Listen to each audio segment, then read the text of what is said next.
ನಮಸ್ಕಾರ ಎಲ್ರಿಗೂ ಕರುನಾಡು ಅಡುಗೆ ಚಾನಲ್ಗೆ ಸ್ವಾಗತ.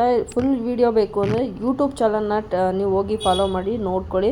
ನೋಡಿ, ವೆಯ್ಟ್ ಲಾಸ್ಗೆ ಇನ್ನೊಂದು ರೆಸಿಪಿ ಅಂದರೆ ಸಬ್ಬಕ್ಕಿ ಮತ್ತು ಹೆಸರು ಕಾಳು ದೋಸೆ. ಇದು ತಿನ್ನೋದಕ್ಕೆ ತುಂಬ ರುಚಿಯಾಗಿರುತ್ತೆ. ನೀವು ತುಂಬ ತೂಕ ಇಡಿಸ್ಬೇಕು ಅಂದರೆ ರಾತ್ರಿ ಈ ಥರ ಮಾಡ್ಕೊಂಡು ತಿನ್ನಿ.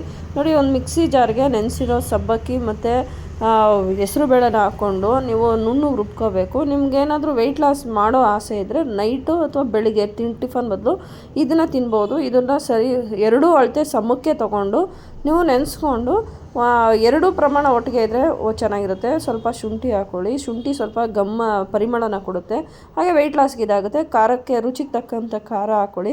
ನೀವು ದೋಸೆ ಇದನ್ನು ಹಾಕ್ಕೊಂಡ್ರೆ ಇದಕ್ಕೆ ನೆಂಚ್ಕೊಳ್ಳೋದಕ್ಕೆ ಏನು ಹಾಕ್ಕೊಳ್ದೇ ಇದ್ರೂ ನಡೆಯುತ್ತೆ. ಬೇಕು ಅಂದರೆ ನೀವು ಕರ್ಬೇವಿನ ಸೊಪ್ಪು, ಕೊತ್ತಂಬರಿ ಸೊಪ್ಪು ಜೊತೆಗೆ ಪಾಲಕ್ ಸೊಪ್ಪು ಕೂಡ ಹಾಕೋಬೋದು. ನಾನಿಲ್ಲಿ ಹಾಕ್ತಾಯಿಲ್ಲ. ಜೀರಿಗೆ ಹಾಕ್ಕೊಳ್ಳಿ.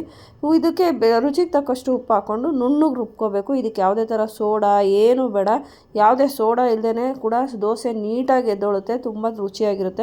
ನೋಡಿ, ಈ ಥರ ದೋಸೆ ಹಂಚ ಮೇಲೆ ಹಾಕ್ಕೊಂಡು ನೀವು ತುಪ್ಪ ಹಾಕ್ಕೊಂಡು ತಿಂದರೆ ಸಖತ್ತಾಗಿರುತ್ತೆ. ನನ್ನ ಹೀಗೆ ವೆಯ್ಟ್ ಲಾಸ್ಗೋಸ್ಕರ ಒಳ್ಳೆ ರೆಸಿಪಿ ಬರ್ತಾ ಇರುತ್ತೆ. ನೋಡ್ತಾ ಇರಿ, ಸಪೋರ್ಟ್ ಮಾಡ್ತಾಯಿರಿ. ಹಾಗೆ ನನ್ನ ಫಾಲೋ ಮಾಡಿ, ಶೇರ್ ಮಾಡಿ. ನಿಮ್ಗೇನಾದರೂ ಲಾಂಗ್ ವೀಡಿಯೋಸ್ ಬೇಕು ಈ ರೆಸಿಪಿ ಬಗ್ಗೆ ಅಂತ ಅಂದರೆ ನೀವು ಯೂಟ್ಯೂಬ್ನಲ್ಲೂ ಕೂಡ ಕರುನಾಡು ಅಡುಗೆ ಅಂತ ಚಾನಲ್ ಇದೆ, ನೀವು ಹಾಕ್ಕೊಳ್ಳಿ. ನೀವು ಯಾವಾಗಲೂ ಆಲಿವ್ ಆಯಿಲ್ನ ನಾನು ಹಾಕ್ತೀನಿ.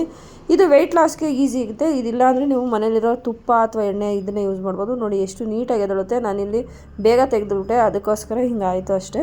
ನೋಡಿ, ತುಂಬ ಚೆನ್ನಾಗಿರುತ್ತೆ. ಆದರೆ ಆ ಕಡೆ ಈ ಕಡೆ ತುಂಬ ಚೆನ್ನಾಗಿ ಬೇಯಿಸ್ಕೋಬೇಕು ನೀವು. ಇದು ಕಾಳಾಗಿರೋದ್ರಿಂದ ಬೇಯಿಸ್ಕೊಂಡು ತಿಂದರೆ ತುಂಬಾ ರುಚಿಯಾಗಿರುತ್ತೆ. ಟ್ರೈ ಮಾಡಿ.